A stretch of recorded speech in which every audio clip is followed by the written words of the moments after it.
queridos amigos, que nós possamos estar felizes por estarmos na casa espírita, esse lar de todos nós, que nos acolhe, que nos fortalece, que nos sustenta.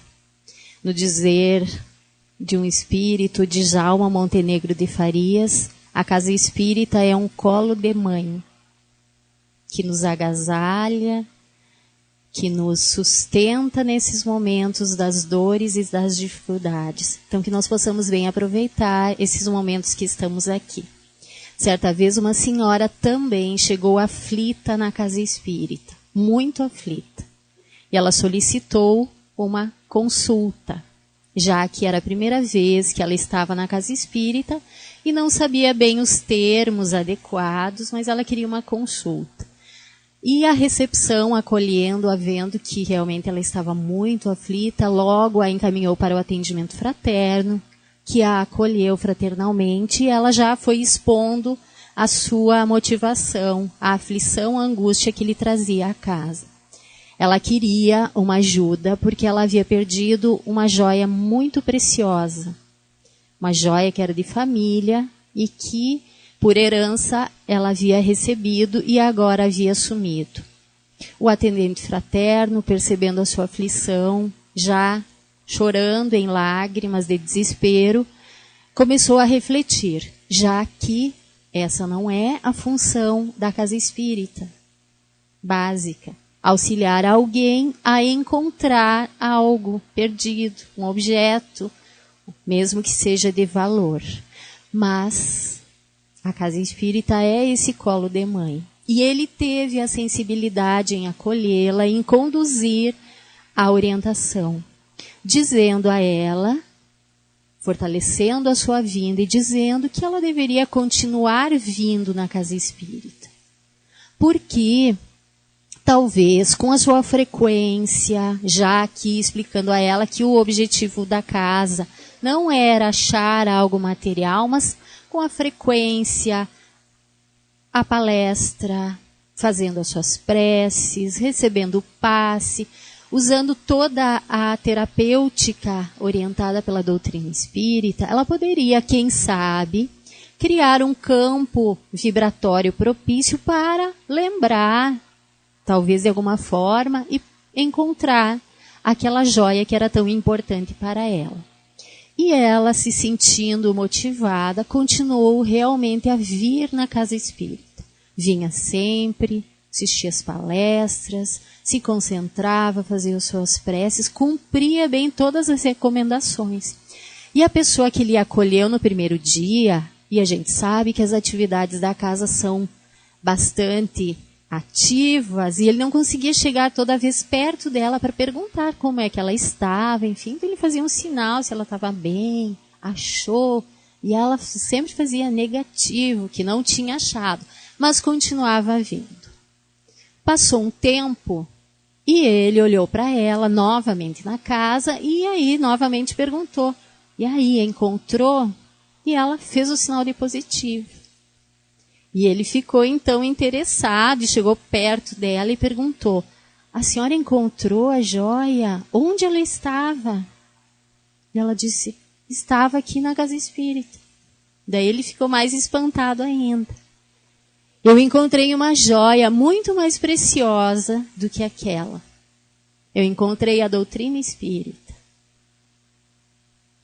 E a doutrina espírita realmente é essa joia que nos traz respostas, que nos traz o conforto, que nos traz explicação, que enxuga as nossas lágrimas, que nos faz enxergar as situações de dificuldades, de perturbação, de perdas de uma maneira diferente. A mediunidade não é patrimônio do espiritismo. Desde que os homens surgiram na Terra, houve e há relatos, descobertas arqueológicas que mostram que esse intercâmbio, essa comunicação acontecia há muito tempo atrás. Em vários povos, em vários momentos da humanidade. Mas, quando Allan Kardec reencarna, esse discípulo do Cristo, que vem cumprir uma missão especial na Terra, trazendo, organizando o Consolador que Jesus tinha prometido lá na última ceia, nós vivemos momentos diferentes e de entendimento do que seja a mediunidade. Allan Kardec organiza, que inclusive deixa o seu nome que recebeu naquela encarnação e coloca um pseudônimo nas obras que ele organiza, vindas do mundo espiritual, sob a inspiração dos espíritos superiores, sob a coordenação do Espírito de Verdade. Ele deixa o seu nome, que já era conhecido por ser um pesquisador, um cientista, reconhecido com várias obras publicadas, para não ficar sob os holofotes, mas deixar que a doutrina espírita aparecesse. E ele, a segunda obra que lança, depois do Livro dos Espíritos, é o Livro dos Médiuns, esse manual onde nós vamos entender, compreender tudo sobre a mediunidade, tirando aquele caráter de adivinhação, de misticismo, que vinha o assunto sempre envolto de adivinhações, enfim. Então, Allan Kardec veio trazer luz, organizando as informações que vieram do mundo espiritual, das mais variadas ordens de espíritos, porque todos os espíritos têm algo a nos ensinar. Inclusive aqueles espíritos mais inferiores, bem imperfeitos, em grande sofrimento, nos ensinam. Através dos seus relatos, nós vamos começar a fazer comparações com a nossa vida, com as nossas condutas, com o que nós estamos fazendo hoje, para evitar os sofrimentos, as dificuldades que eles vêm relatar, que são fruto das suas escolhas, da última reencarnação ou das reencarnações que viveram. Fruto dos vícios morais, das imperfeições. O que é mediunidade? Nós vamos encontrar as definições no Livro dos Médiuns, no livro Obras Póstumas, que foi lançado bem depois da desencarnação de Allan Kardec, mas que reúne textos, informações, teses do codificador. Nós vamos ver um resumo sobre a mediunidade, sobre o que é o médium, como se dá o intercâmbio mediúnico lá na primeira parte desse livro. Às vezes, nós estamos tão envolvidos em algumas situações de vida que nós não temos tempo para ler o Livro dos Médiuns na íntegra.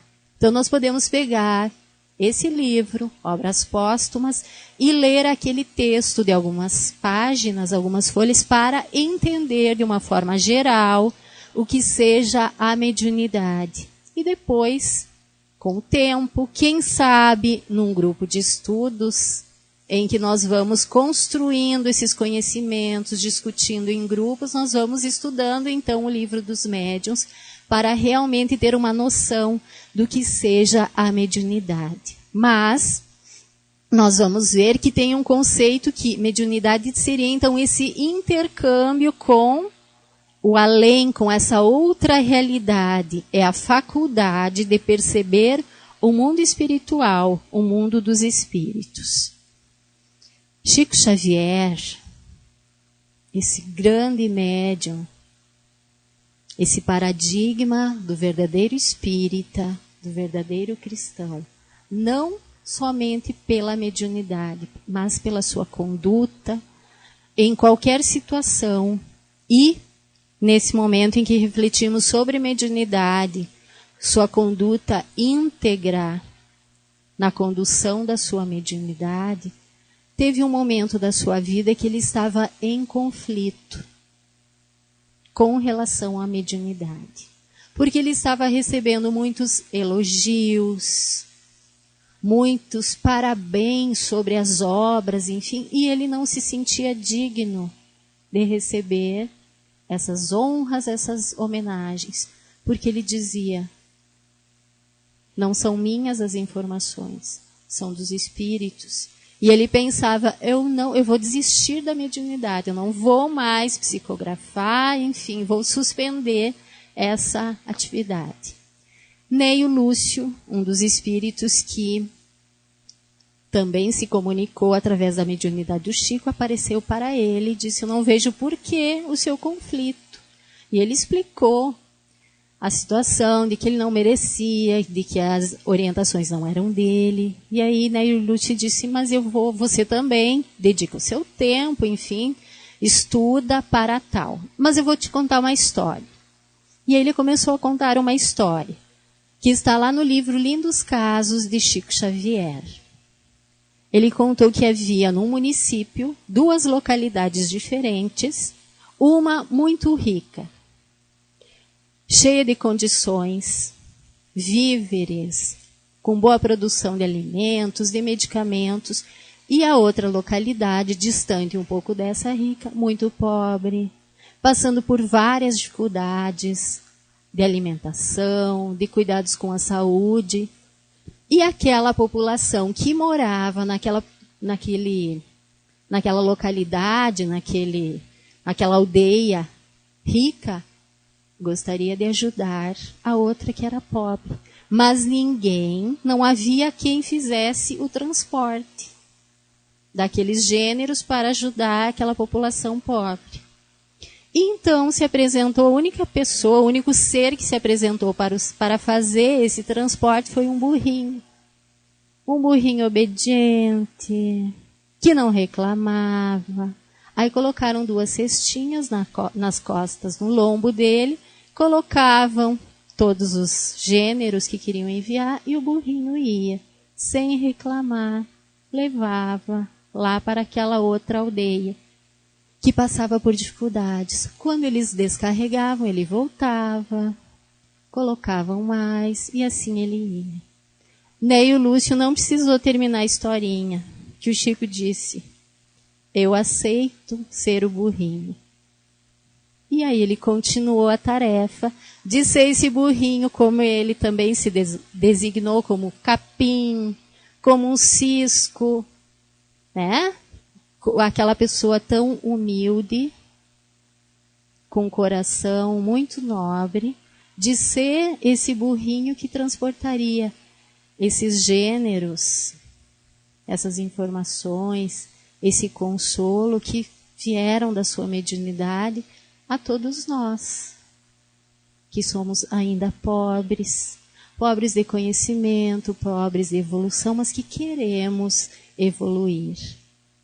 Então, para que ocorra esse intercâmbio mediúnico, é preciso um médium. Esse burrinho que faça esse transporte. Esse carteiro que vai pegar a correspondência e vai entregar aos destinatários. Essa ponte, esse intermediário. Quem é médium? E quem é o médium?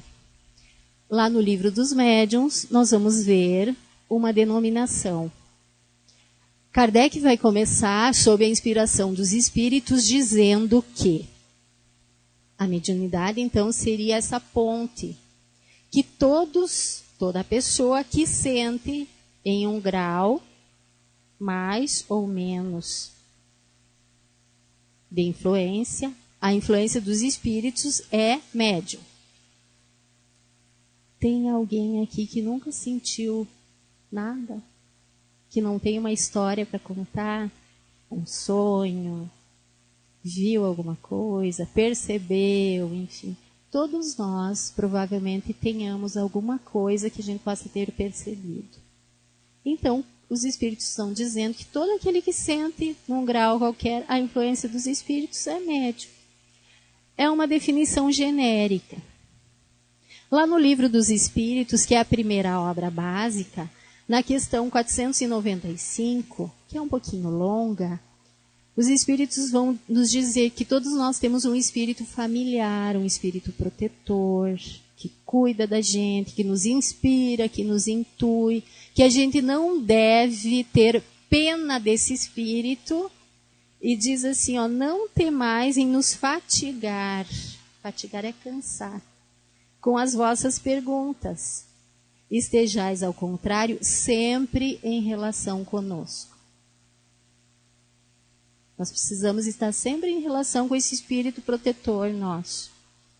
Não deixando de fazer o que nós tenhamos que fazer, mas pedindo que ele nos ampare, que ele nos ajude. São essas comunicações de cada homem com o seu espírito familiar que fazem todos os homens médiuns. Então, de uma forma geral, todos nós somos mais ou menos médiuns porque nós sentimos a influência dos espíritos. Às vezes a gente está de bom humor, de uma hora para outra, muda o humor. Está se sentindo bem, daqui a pouco dá um aperto no coração. Pode ser que nós captamos o pensamento, a influência, o sentimento de um espírito. Então, nesse fato, genericamente, todo mundo pode ser mais ou menos médium. Mas o livro dos médiuns vai nos dizer que, usualmente, essa qualificação médium não se aplica senão àqueles nos quais a faculdade medianímica está nitidamente caracterizada e se traduz por efeitos patentes, visíveis, que é possível perceber de uma certa intensidade e que depende de um organismo mais ou menos sensível. Então, genericamente, todo mundo é médium, mas o médium, nesse sentido que o livro dos médiuns está dando, é aquela pessoa que sente de uma forma patente a influência dos espíritos e serve de intermediário. Não basta só sentir, não é esse o objetivo da mediunidade, é trazer essa informação, enfim, essa comunicação aos encarnados. Como é que nós percebemos o mundo físico? Pelos 5 sentidos. Tato, olfato, gustação, mas principalmente pela visão e pela audição. Nós percebemos o mundo. Mas para captar essa outra realidade, nós vamos ter um outro sentido, que alguns chamam de o 6º sentido, que é a mediunidade. Que alguns têm isso bem caracterizado. E de várias formas. Alguns veem. E lá no livro dos médiuns nós vamos ter a informação de que a faculdade da vidência, ela é rara. Embora as aparições, a percepção pela visão dos espíritos, ela possa até ser comum. Mas aquele que pretende estar a todo momento enxergando e dizendo que está vendo o espírito, a gente tem que ficar atento.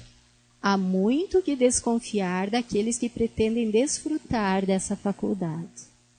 Então, nós vemos que o livro dos médiuns, ele nos dá muita informação para que nós possamos perceber com a razão as coisas. Aos médiuns psicógrafos, audientes, intuitivos, escreventes, que são os psicógrafos, de pressentimento, há vários tipos de mediunidade. Como que se dá esse intercâmbio mediúnico? Nós sabemos que todos nós temos a capacidade de pensar. Através do pensamento a gente emite ondas que se espalham e que é possível o outro captar. Nunca aconteceu com vocês de pensar em alguém, daqui a pouco toca o telefone e é a pessoa? Eu estava pensando em ti e tu ligaste. Pode ser esse processo. Os espíritos, que são aqueles que já desencarnaram, não é porque abandonaram o corpo físico que param de pensar. Então, é através do pensamento que vai se dar esse intercâmbio mediúnico. Esses pensamentos se irradiam e podem ser captados por encarnados, por desencarnados. Os encarnados captando dos desencarnados. Mas além dessa vibração que é do pensamento, e o intercâmbio é mente a mente, pensamento a pensamento. Porque algumas pessoas dizem, o espírito encarnou nele e ele falou, disse, enfim, mudou de comportamento. Encarnar significa o momento em que o espírito vai voltar à carne. Vai renascer na Terra. Juntou espermatozoide com óvulo, o espírito se une ali, então ele vai encarnar, reencarnar, porque na verdade a gente não vem pela primeira vez, já nasceu muitas vezes. Então nós estamos reencarnando.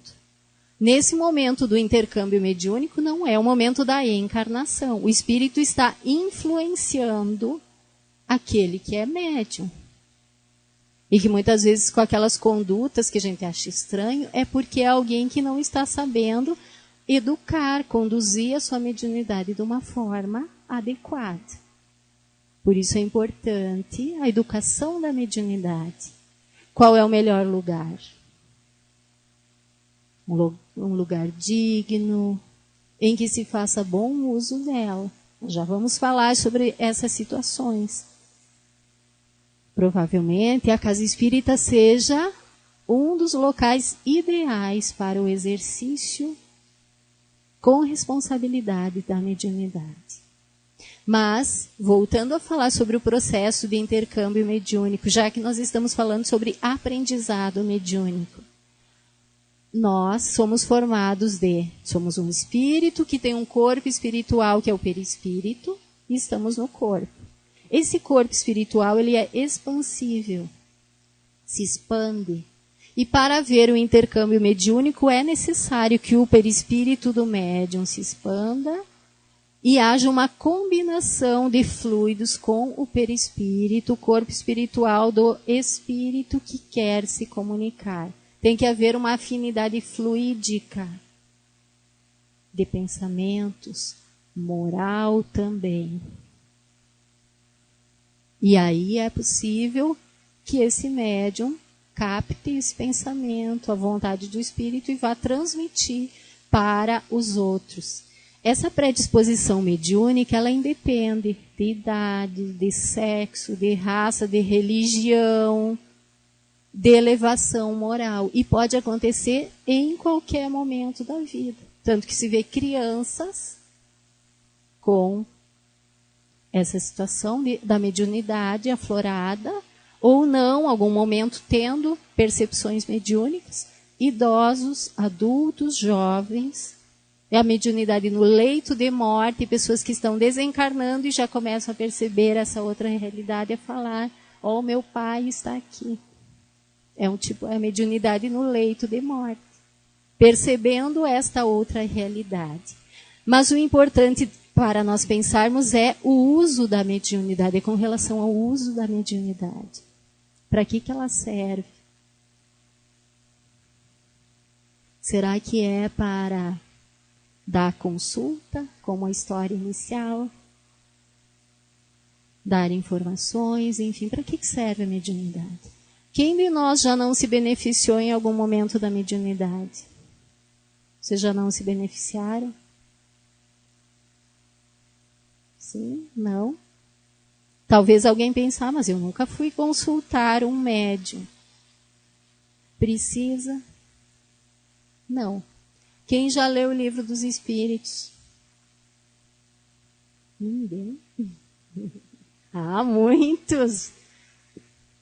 Quem já leu algum livro do André Luiz, do Emmanuel, Joana de Ângeles? Como que esses livros vieram? Através da mediunidade. E não são luz na nossa vida?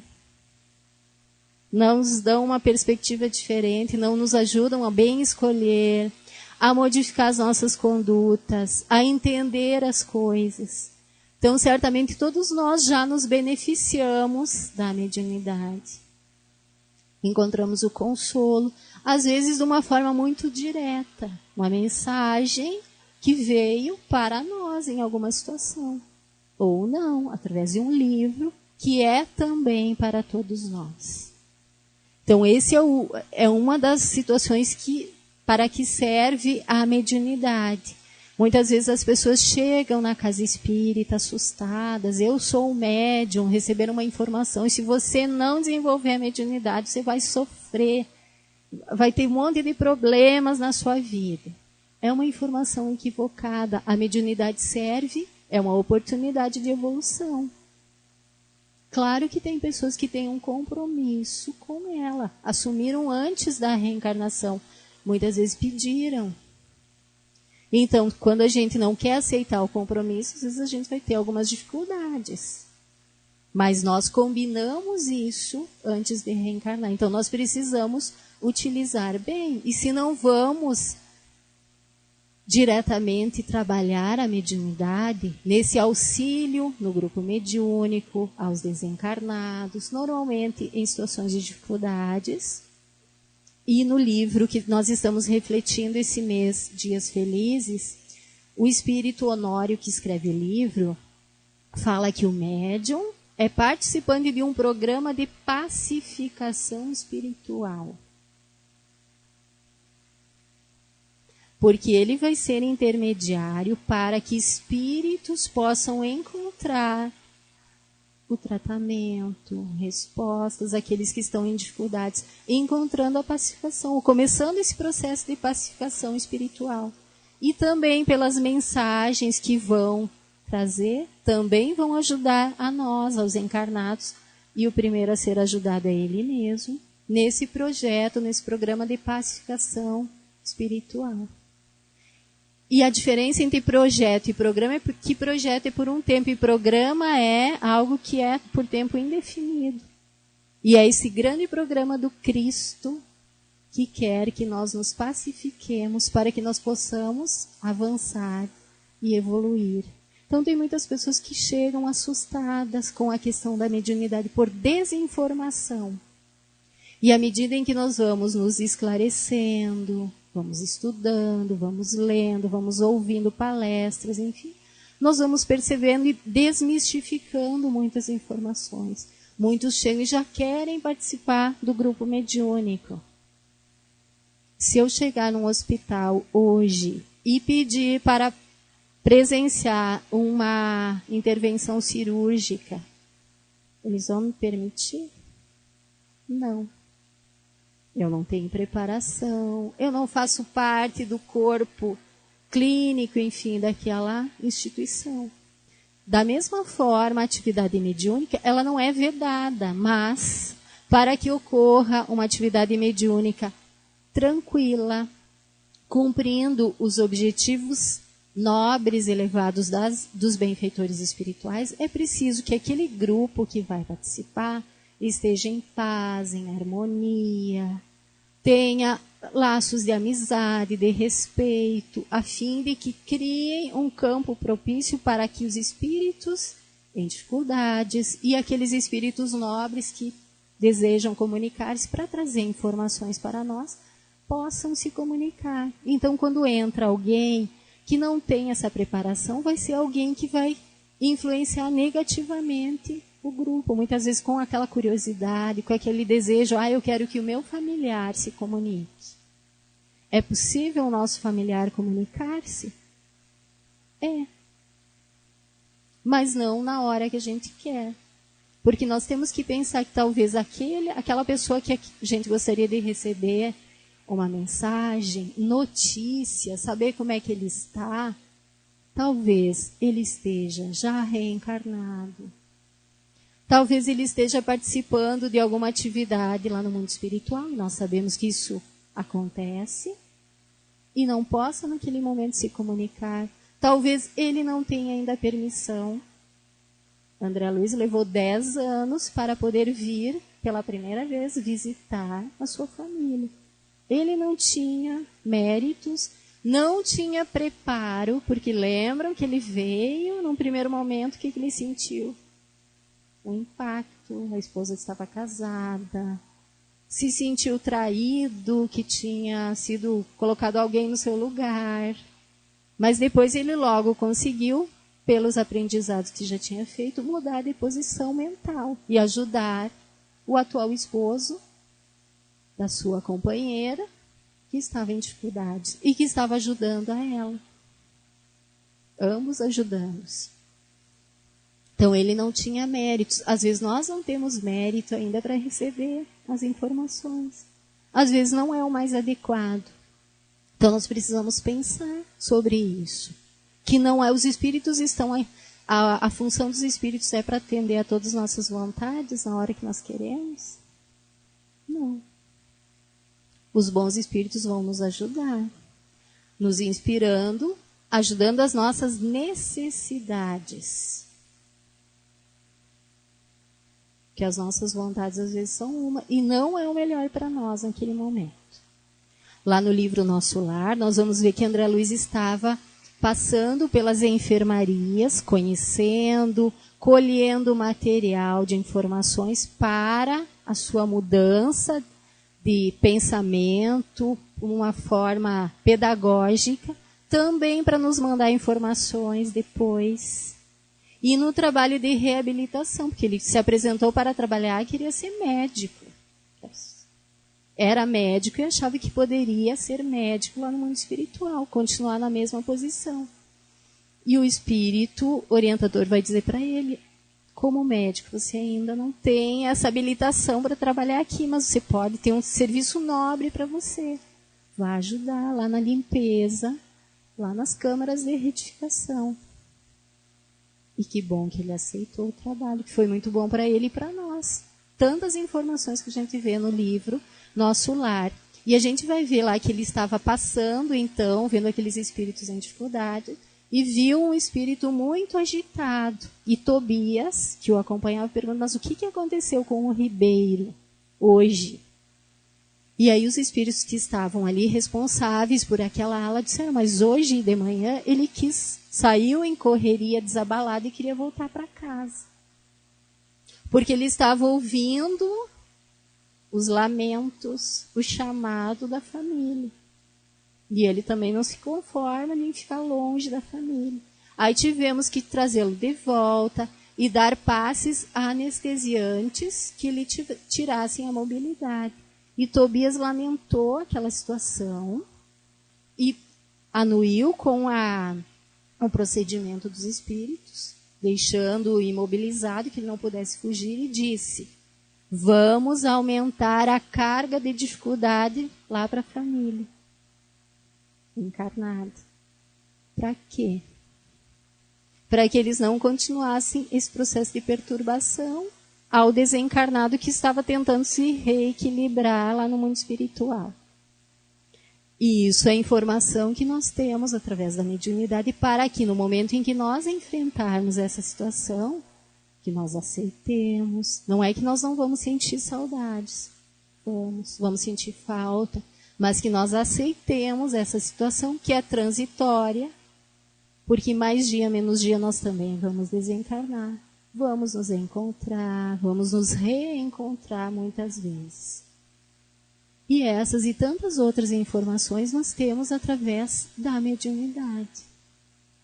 Muitas vezes nós vemos por aí anúncios no jornal, panfletos no rádio, de que há algumas pessoas, médiuns, querendo vender as consultas a tanto e quanto. Muitas vezes colocando-se até o termo espírito.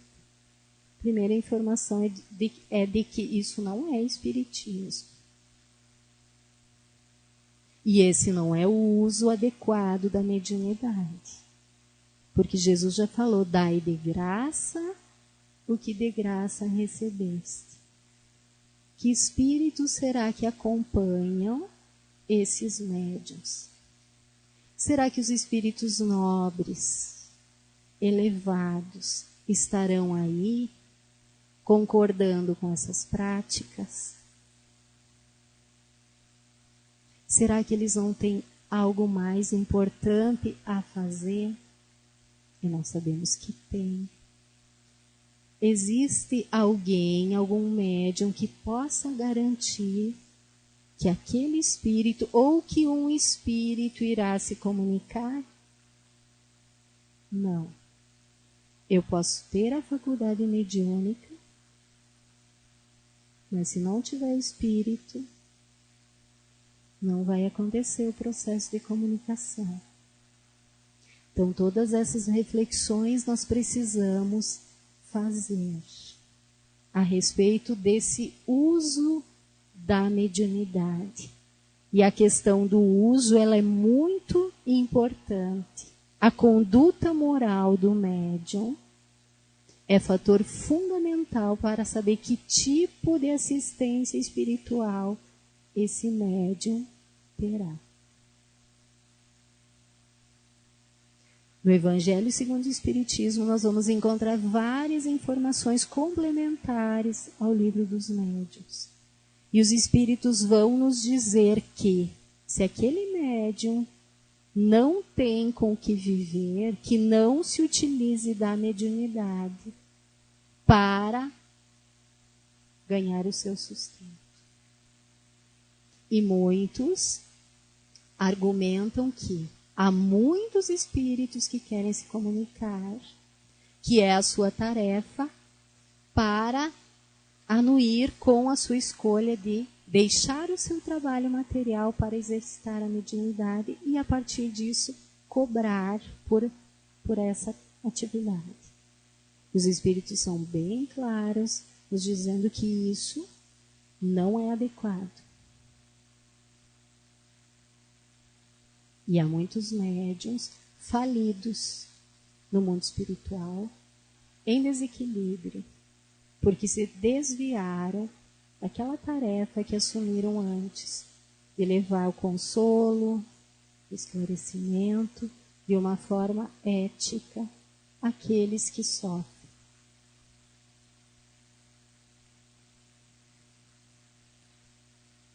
Todos nós podemos ser médiuns.